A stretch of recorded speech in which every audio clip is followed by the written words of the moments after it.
আসসালামু আলাইকুম। রিক্সারের metre time কিভাবে ঠিক করবেন, এই দেখুন। এটাকে প্রথমে এই দুইটা বাটন একসাথে চাপ দিয়ে ধরবেন। ধরার পরে এই ধরনের বিলিং করতেছে। এখন বাজছে দুইটা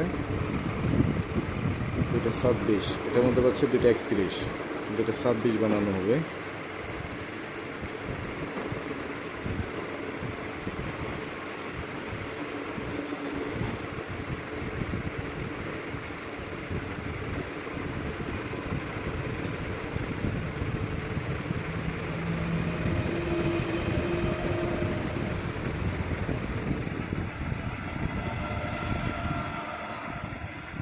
বিশ, 25, 26, 27, এখন বাজে 27। এটা আবার অফ করে দিলাম, অন করলাম।